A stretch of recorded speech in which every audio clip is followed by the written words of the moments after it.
Déçu mais pas surpris, en effet, la Commission européenne, du coup, a rejeté les nouvelles législations proposées par l'initiative Stop Killing Game. Alors bon, ils expliquent qu'ils vont faire interagir les consommateurs avec l'industrie, tout le bullshit qu'on a, et puis tout le bullshit que leur a dit de dire.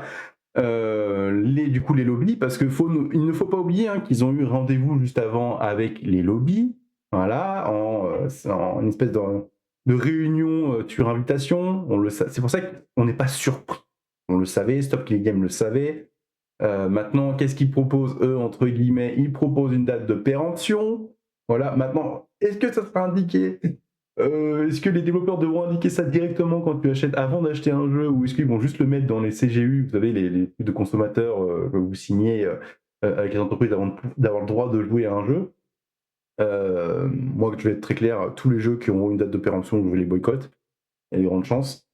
Mais voilà, c'est ce qu'ils proposent. Voilà, ils ont que ça proposé, ils sont très contents. Et Stop Killing Game a bien précisé que c'était pas la fin, qu'ils avaient prévu, parce qu'ils s'en doutaient. Voilà, c'était obviously, tout le monde s'en doute que voilà, il y avait ce genre de choses. Il n'y a pas besoin d'être politicien ou de faire de la politique pour se rendre compte qu'il y a énormément de corruption, surtout quand ils prennent rendez-vous juste avant avec les lobbies.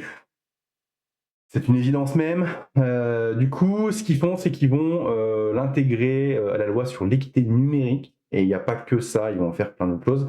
Et ils vont le mettre au Parlement européen, sachant qu'il y a plein de députés du Parlement européen qui les soutient et hors parti. C'est-à-dire que il y a tous les partis, en fait, toutes sortes de députés de toutes sortes de partis les soutiennent là-dedans. Ils ont des liens, ils ont pris des contacts. Il y a plein de gens qui même prennent la parole sur les réseaux sociaux parmi ces députés-là pour soutenir Stop Killing Game. Donc c'est pas fini. Il y a encore du chemin à faire. Ils vont l'intégrer à plein de lois. Ils vont tout faire pour le faire passer. Je vous laisserai lire ça parce qu'il y a plein d'informations. Ross Scott, qui est à la base de l'initiative, alors c'est plus lui qui est dessus parce que justement ils font pas de conflit d'intérêt, donc c'est plus lui qui gère ça, c'est quelqu'un d'autre. Mais c'est lui qui est à la base de cette initiative et du coup bah, il communique beaucoup de choses. Et là voilà, il a indiqué qu'il ne faut pas être défaitiste, que c'est prévu, ils le savaient, qu'ils s'en doutaient et qu'ils ont prévu plein d'autres choses autour. Voilà. Ils ont prévu plein de contre-mesures, on va dire, entre guillemets, à essayer pour faire passer cette législation. Donc bon, bah, déçu mais pas surpris et c'est pas fini. C'est pas fini. Donc voilà, je vous tiendrai au courant pour la suite, s'il y a quelque chose d'important qui se passe. Allez, bye!